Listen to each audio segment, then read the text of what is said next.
বিসমিল্লাহির রহমানির রহিম। সুপ্রিয় নবম শ্রেণীর শিক্ষার্থীবৃন্দ, সম্মানিত অভিভাবকগণ, দূরের এবং কাছের এই অনলাইন ক্লাস যারা দেখছেন, সবাই আমার আন্তরিক সালাম গ্রহণ করুন। আসসালামু আলাইকুম ওয়া রাহমাতুল্লাহি ওয়া বারাকাতু। সুপ্রিয় শিক্ষার্থীরা, কেমন আছো তোমরা? আশা করি আল্লাহ চাহত সুস্থ আছো, ভালো আছো এবং নিরাপদেই আছো। আলহামদুলিল্লাহ, আমিও ভালো আছি। এই আজকের অনলাইন ক্লাসে আমি মোহাম্মদ শহীদুর রহমান ভূঁইয়া তোমাদেরকে জানাই আন্তরিক শুভেচ্ছা, প্রীতি ও অভিনন্দন। আজকে আমি তোমাদের উচ্চতর গণিত বিষয়ের ত্রিকোণমিতি অংশ নিয়ে আলোচনা করব। আজ আমাদের আলোচনার বিষয়বস্তু হলো অষ্টম অধ্যায়ের অনুশীলনী ৮.২। আমরা গত ক্লাসে, তোমাদের অবশ্যই মনে আছে, আমরা ত্রিকোণমিতির এই অধ্যায়ের যাবতীয় সূত্র, চার্ট, পারস্পরিক সম্পর্ক, অনুপাতগুলোর মাঝখানে সমস্ত কিছু নিয়ে বিস্তারিত আলোচনা করেছি। আজ আমাদের কি করার কথা? আমাদের যে গাণিতিক সমস্যাগুলো সমাধান করা। তাইলে আমরা দেরি না করে আমরা কাজে নেমে পড়ি। আশা করি তোমরা সবাই বই খাতা নিয়ে প্রস্তুত হয়ে আছো।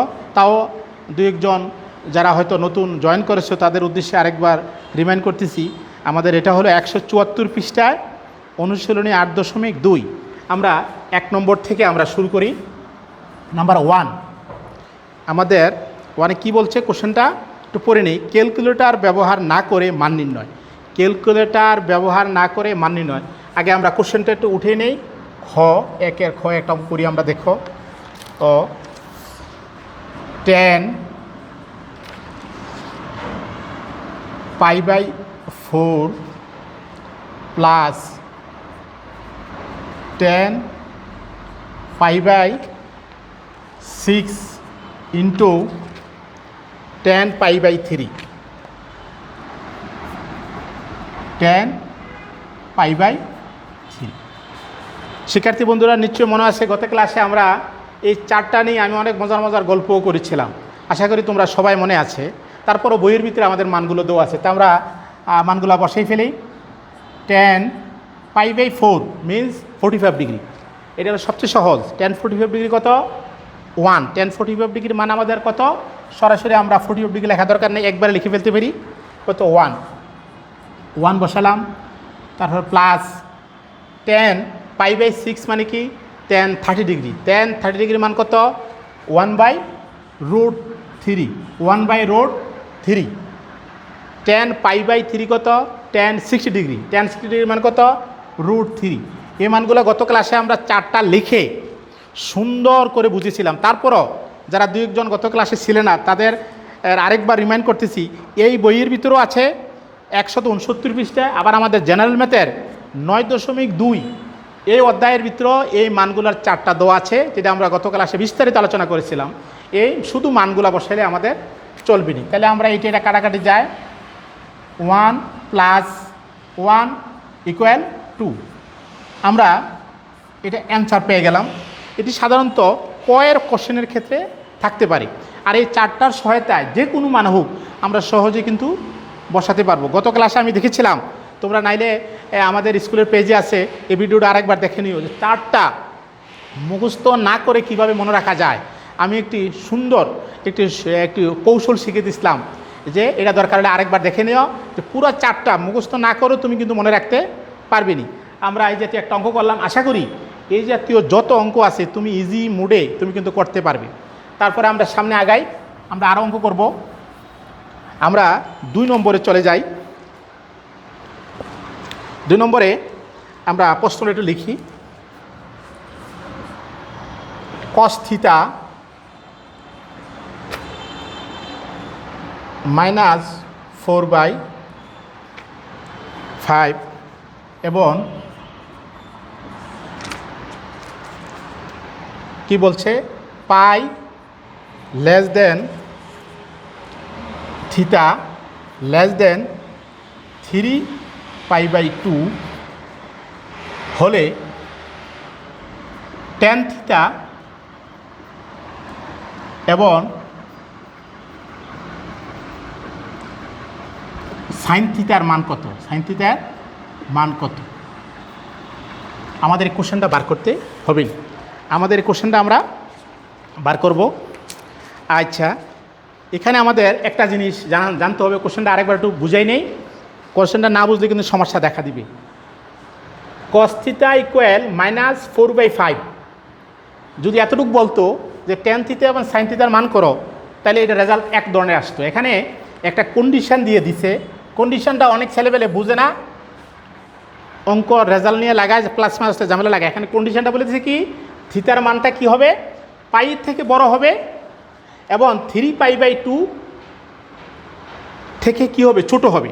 তাহলে আমরা ত্রিকোণমিতির অনুপাতের চিহ্ন লাগবে, কি লাগবে, এই চিহ্নগুলার একটা প্রয়োজন পড়বে। চিহ্নটা আমরা বলেছিলাম, তো আরেকবার একটু মনে করে দিছি। এটা কি, প্রথম চতুর্ভাগ, প্রথম চতুর্ভাগ কি, সকল অনুপাত ধনাত্মক, সকল অনুপাত ধনাত্মক। দ্বিতীয় চতুর্ভাগে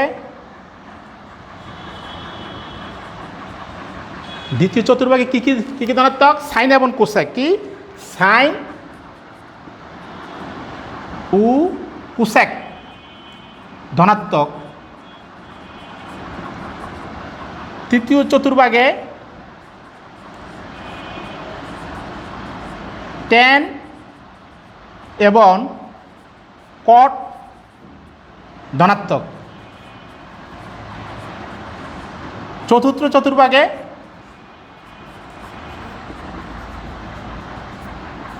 কস এবং সেক, কস ও সেক ধনাত্মক। আমরা এটা নিয়ে আরেকবার কথা বলি, একটু দেখি। মানে প্রথম চতুর্ভাগে তো সকল অনুপাত ধনাত্মক, দ্বিতীয় চতুর্ভাগে সাইন আর কোসেক ধনাত্মক, আর বাকি সব অনুপাত কি হবে, ঋণাত্মক। তৃতীয় চতুর্ভাগে ট্যান এবং কট ধনাত্মক, আর বাকি সবগুলো কি ঋণাত্মক হবে। চতুর্থ চতুর্ভাগে কস এবং সেক ধনাত্মক, বাকি অনুপাতগুলো কি হবে, ঋণাত্মক হবে। এই কন্ডিশনটা যদি দেওয়া থাকে এই ধরনের, তাহলে এই চিহ্নের জন্য আমার এই চারটা লাগবে। আর যদি এই কন্ডিশনটা দেওয়া না থাকে, শুধু এটা দেওয়া থাকে, তাহলে এই চার্ট লাগবে না। আগে আমরা কন্ডিশনটা দেখতে হবে। তাহলে আমরা একটু অঙ্কটা করি। আমাদের প্রশ্নটা তো আমরা আরেকবার একটু পড়বো, যে cos থিটা ইকুয়াল টু -4/5। আচ্ছা, তাহলে আমরা একটু ভালো করে জানি যে ত্রিকোণমিতির অভেদ ব্যবহার করে আমরা কি জানি, আমরা জানি গত ক্লাসে সূত্রগুলো নিয়ে আলোচনা করেছিলাম। cos যেহেতু আছে, আমার tan থিটার জন্য কী লাগবে, সাইন আর cos লাগবে। তাহলে আমরা সাইনের মানটা বার করতে হবে। আমরা জানি sine square theta equal 1 - cos square theta. তাই আমরা মানটা একটু বসিয়ে ফেলি। 1 - cos থিটার মান কত, -4/5 স্কোয়ার। 1 - যেহেতু আমরা স্কোয়ার আসে সব প্লাস হয়ে যাবে, কত হবে 16/25। আমরা ক্যালকুলেশন করতে চাই 25, এটা কত হবে, 25 হবে, 16 হবে। তাহলে নিচে উপরে কত হবে 9, নিচে কত হবে 25। তো সাইন স্কোয়ার থিটা যদি এত হয়, 9/25 হয়, তাহলে সাইন থিটা কী হবে, আমাদের গণিতের নিয়ম হয় আমরা কী করব, বর্গমূল করব। বর্গমূল করলে কি হবে, অবশ্যই আমাদের কি হয়ে যাবে, প্লাস মাইনাস হয়ে যাবে। আমরা কত হবে 9/25, 9/25। আমরা তাহলে আমরা কত দাঁড়াবে, +-3 কত দাঁড়াবে 5। এই চিহ্নটা এখানে দশ, সমস্যা নাই। আর কত হবে 3/5। তাহলে আমরা এখানে এই চারটার একটা প্রয়োজনীয়তা পড়বে। প্রয়োজনীয়তা কী পড়বে আমি একটু লিখে নিচ্ছি। যেহেতু কী ছিল শর্তটা, যেহেতু পাই θ <3π/2, অর্থাৎ থিটা কোন চতুর্ভাগে পড়বে, পাইয়ের থেকে বড়। পাই মানে কত, 180 ডিগ্রি। তাই 180 ডিগ্রি থেকে বড়। 3π/2 মানে কি 270 70 ডিগ্রি। তার মানে কোন চতুর্ভাগে পড়তেছে? তৃতীয় চতুর্ভাগ। তৃতীয় চতুর্ভাগে, থিতা তৃতীয় চতুর্ভাগে অবস্থিত, তৃতীয় চতুর্ভাগে অবস্থিত। এবং এই চতুর্ভাগে এবং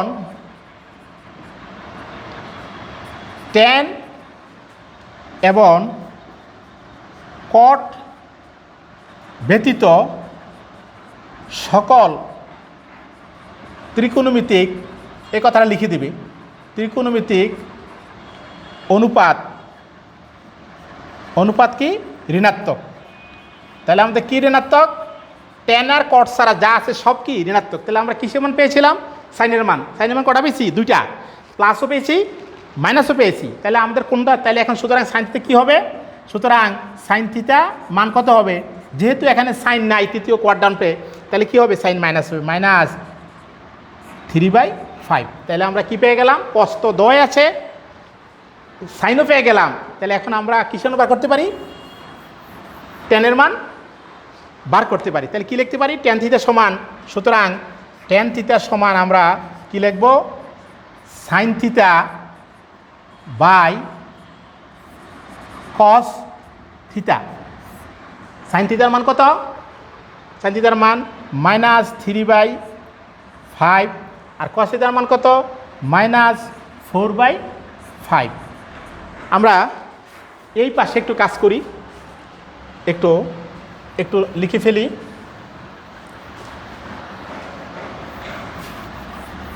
একটু এখানে লিখে, একটু এখানে নিচে জায়গা হবে না, এখানে লিখে ফেলি।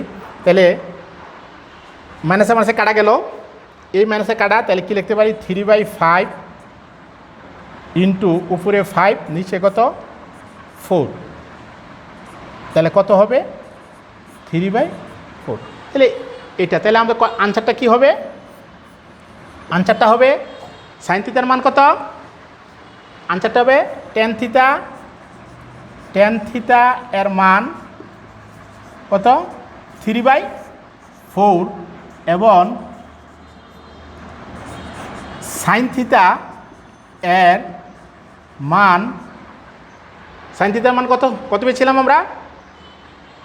-3/5।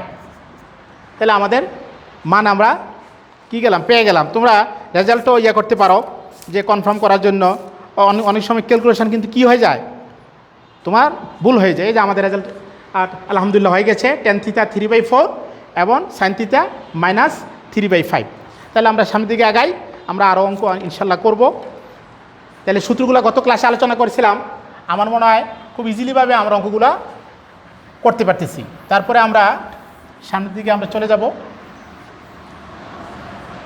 এইবার যে তোমরা এই জাতীয় অঙ্ক এখানে 3, 4, 5 পর্যন্ত আছে। এবার আমরা চলে যাই ওই যে অবেদের সাহায্যে সূত্রগুলো লিখেছিলাম, এগুলোর সাহায্যে কিছু আমরা প্রমাণ করব। তাহলে আমরা অবেদের সূত্রের সাহায্যে কিছু সূত্র আমরা করব, সূত্রের সাহায্যে গাণিতিক সমস্যা করব। যেমন 6 ক,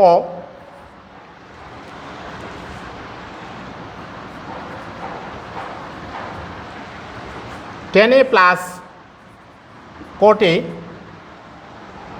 equal sec A into cosec A। এটা আমাদের কি করতে হবে? প্রমাণ করতে হবে। তাহলে আমরা স্বাভাবিকভাবে আমরা জানি লেফট হ্যান্ড সাইডটা আমরা লিখব left hand side tan A plus cot A। আমরা শিক্ষার্থী বন্ধুরা গত ক্লাসে, তোমরা যারা হয়তো ক্লাসটা মিস করেছো, আমাদের পেজে অনলাইন ক্লাসে আমার নামে দেখবে যে উচ্চতর গণিত ক্লাস আছে, এটার ভিতরে 29 মিনিটের একটা ক্লাস আসে, শুধু সূত্রগুলো নিয়ে আলোচনা করেছি। এবং এত বিস্তারিত সূত্র খুব কমে আলোচনা করা হয়, শুধু তোমাদের বোঝার জন্য, যাতে ভবিষ্যতে সংরক্ষণ রাখতে পারো। tan A সমান কি আমরা লিখেছিলাম, তোমরা একবার মিলিয়ে দেখতে পারো। tan A মানে কি? sin A বাই কি? cos A। cot A by কি? cos A by sin A। cos A by sin A। নর্মালভাবে আমরা কি করব? ক্যালকুলেশন করব, লসাগু করব। লসাগু করলে কি হবে? sin A into cos A। আমরা নর্মাল লসাগু করলে, এটা ভাগ করলে এটা কি থাকবো? সাইন থাকবো, তো সাইনে সাইনে গুণ করলে কি হবে সাইন স্কোয়ার এ, সাইনে সাইন দিয়ে ভাগ করলে কী থাকবে কসে, তাহলে কী হবে কস স্কোয়ার এ। আমরা সূত্র sine square plus cos square A সমান মানে কি 1, আমাদের এই সূত্রের চার্টের ভিতরে দেখে নেবে আরেকবার করে যে 1 দুই জায়গায় আছে, ত্রিকোণীয় অবেদের ভিতরে 2-3 জায়গা আছে। একটা আছে sine square plus cos square equal to 1, আরেকটা আছে sec square theta minus tan square theta equal to 1, আরেকটা আছে কি cosec square minus cot square theta equal to 1।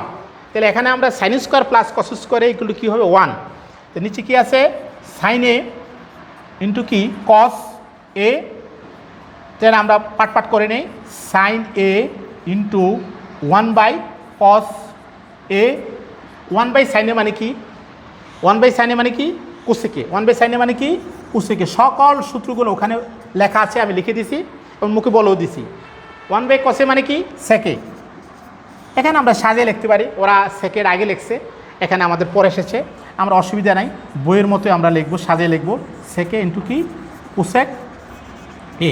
তাহলে রাইট হ্যান্ড সাইড, তোমরা নিচের ক্লাসে আমরা লিখেছি তাও শিখেই দিই, left hand side equal right hand side. দেখাও যে বললে কী লিখতে হবে শুট, প্রমাণ করো যে বললে কী লিখতে হবে প্রুফড। এখানে আমাদের কি বলছে প্রমাণ করো যে, তাহলে আমরা এখানে আমরা প্রুফ লিখে দিই। আচ্ছা, আরও আমরা দুইটা অঙ্ক আমরা করি।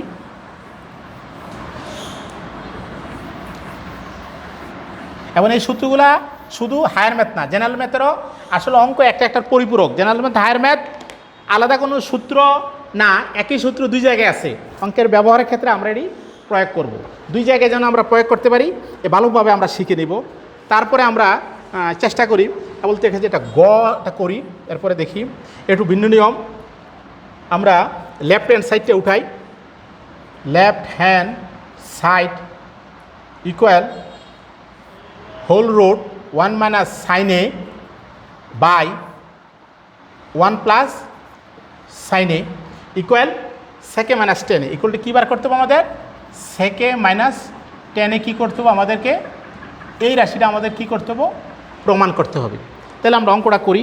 এখানে একটা গুরুত্বপূর্ণ কথা আছে, এই জন্য আমাদের জেনারেল ম্যাথও আছে হায়ার ম্যাথও আছে, আরেকবার বলে নিচ্ছি, যদি রুটের বর্গমূলের এই জাতীয় কোনো অঙ্ক দেখো তোমরা কি করবে, প্রথমত আমরা কাজ করি সিঙ্গেল করি 1 মাইনাস সাইন এ, তারপরে বর্গমূল 1 প্লাস সাইন এ করলাম। এটা করার পরে হরে যে অংশটুকু থাকে ঠিক এর বিপরীত সাইন দ্বারা লবহরকে গুণ করব। বিপরীত সাইন দ্বারা কী করব লবহরকে গুণ করে, তাহলে হরে কি আছে রুট 1 প্লাস সাইন এ, তাহলে আমরা কী গুণ করব 1 মাইনাস সাইন এ, লবহরকে গুণ করব একই সংখ্যা দ্বারা। এখানে আমরা সাইড নোট লিখে দিতে পারি লবহরকে কী দ্বারা রুট 1 মাইনাস সাইন এ দ্বারা কী করে গুণ। আচ্ছা, তাহলে আমরা ক্যালকুলেশন করব। তাহলে উপরে দুইটা কি আছে একই সংখ্যা, তাহলে আমরা লিখতে পারি এরকম 1 মাইনাস একটা হোল রুট যদি দিয়ে ফেলি সাইন এ স্কোয়ার লিখতে পারি আমরা অবশ্যই 1 মাইনাস সাইন এ 1 মাইনাস সাইন এ, নিচেরটা কি মনে হচ্ছে একটা এ প্লাস বি ইন্টু কি এ মাইনাস বি, তাহলে 1 প্লাস সাইন এ ইন্টু 1 মাইনাস কি সাইন এ।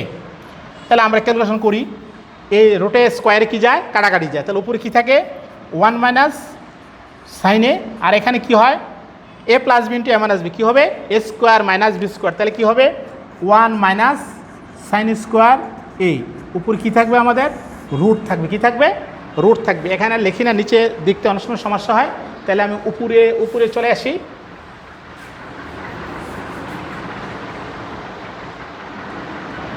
আসি। তাহলে আমরা এখানে আমরা আইসা পড়লাম, তাহলে উপরে কি থাকবো 1 মাইনাস কি হে সাইন এ, আর এখানে রুট থাকুক, আর 1 মাইনাস সাইন স্কোয়ারে আমরা কি কস স্কোয়ারে, এই সূত্র বারবার বলছি, সূত্রগুলো কিন্তু গত ক্লাসে পেজেও আসে সুন্দর করে আমি লিখে দিছি, যারা ক্লাস মিস করছো তারা সূত্রগুলো আরেকবার দেখে নিবে। 1 মাইনাস সাইন এ রুট স্কোয়ারে কাটা যায় কী থাকে কসে থাকবে। আমরা আসলে খুব সহজভাবে ক্যালকুলেশন করে আমরা কাজগুলো করতে কিন্তু পারি যদি আমরা সূত্রগুলো আমাদের জানা থাকে। তারপরে আমরা কি করতে পারি 1 বাই কসে যদি আমরা পাট করে লিখি তাহলে কি হবে সাইন এ বাই কি কস এ। তো 1 cos a মানে কি সেকে, 1 cos a মানে কি সেকে আমরা জানি, আর sin a cos a মানে কি tan a। দেখো কি সুন্দর পানির মতো সহজে এখন আমাদের ডান পক্ষটা কিন্তু মিলে গেছে। তাহলে আমরা লিখব left hand side equal right hand side proofed. আমরা আর একটা অঙ্ক করি। আসলে অঙ্ক করতে কিন্তু মনে চায়, বুঝছো, কিন্তু সময়ের একটা বাধা তো আছে, কারণ হায়ার ম্যাথ এটা ম্যাথমেটিক্সের টেস্টি জিনিস, এগুলাতে ঢুকলে আসলে সময় কোনো কিছু খেয়াল থাকার কথা নয়, অন্যরকম মজা কিন্তু কাজ করবে তোমাদের যদি ভালো লাগে। গহ নম্বরে আমি এটা করতে চাচ্ছি, দেখো left hand side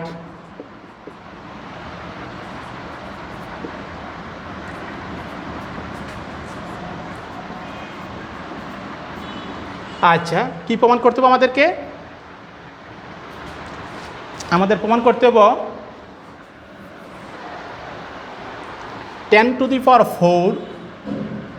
theta plus tan² theta plus কি tan² থিটা। এই জিনিসটা আমাদের কি করতে হবে? প্রমাণ করতে হবে। তাহলে আমরা একটু করি। এটাতে কি কমন যায়? sec² থিটা কমন যায়। তাহলে এখানে কি থাকে? sec² theta -1 sec² theta. এখানে সূত্র আমরা পেয়ে গেছি। দেখো প্রতিটা লাইনে লাইনে সূত্রের কাজ। আসলে সত্যি সূত্র যে জানবে তার অঙ্ক করতে কিন্তু অনেক মজাও লাগবে। আর গণিত যার মজা লাগে না তার বুঝতে হবে তার সামনে লেখাপড়াটা তার জন্য একটা মানে খুব জটিল রাস্তা হয়ে যাবে, বিশেষ করে সায়েন্স স্টুডেন্টদের জন্য। এই জন্য গণিতকে বলা হয় বিজ্ঞানের রানী। বিজ্ঞান ফিজিক্সও গণিত আছে, কেমিস্ট্রিতে গণিত আছে। গণিত ছাড়া তুমি সামনে আগাবার কোনো সুযোগ কোনো মতে পাবে না। আর গণিতে দক্ষ লোকরা তার সকল কাজের ভিতরে তার একটা গোছালো জিনিস কিন্তু থাকে। আর এটা একদিন হবে না, দীর্ঘদিন প্র্যাকটিস করার কারণে তোমার কাছে ব্যাপারগুলো খুব আনন্দদায়ক হবে। তুমি অঙ্ক করতে গিয়ে তোমার কিন্তু একটা মজা পাবে, যার এই সূত্রগুলো পারতেছি। এর আগে কী জানতে হবে আবার বলি, গত ক্লাসের সূত্রগুলো যদি লেখাইছি বারবার লিখতে হবে, দেখতে হবে, প্র্যাকটিস করতে হবে, দেখবা খুব সহজ হচ্ছে। তাহলে এটা কি মনে আছে? sec² থিটা -1 ইকুয়াল টু কি tan² থিটা, কি tan² থিটা। এই এখানে sec² থিটা মানে কি 1 + tan² থিটা। দেখছো প্রতি লাইনে লাইনে সূত্র ইন্টু tan² থিটা। আমরা যদি গুণ করি তাহলে কি হবে? tan² theta plus tan⁴ theta. আমার মনে হয় আমরা কাঙ্ক্ষিত লক্ষ্যে আমরা পৌঁছে গেছি। tan⁴ থিটা প্লাস কি tan² theta right hand side. সুতরাং left hand side right hand side equal proved. আমরা আজ আর বেশি করব না, আগামী ক্লাসে আমরা এটা শেষ করার চেষ্টা করব। আশা করি শিক্ষার্থী বন্ধুরা তোমরা উপকৃত হয়েছ। বিশেষ করে এটা বোঝার জন্য এই সূত্রগুলা, যে সূত্রের অঙ্কটা করলাম গত ক্লাসটা আবারও বলছি, উচ্চতর গণিত ক্লাস তোমরা পেজের ভিতরে দেখবে, ভিডিওগুলোর ভিতরে ক্লাসের নাম লেখা আছে, স্যারের নাম লেখা আছে, এবং সুন্দর করে সূত্রগুলো দেখবে, এই অঙ্কগুলো দেখবা, বারবার প্র্যাকটিস করবে, সহজ হবে। সবাই ভালো থাকবে, সুস্থ থাকবে এবং আমার জন্য দোয়া করবে। আসসালামু আলাইকুম ওয়া রাহমাতুল্লাহি ওয়া বারাকাতুহু।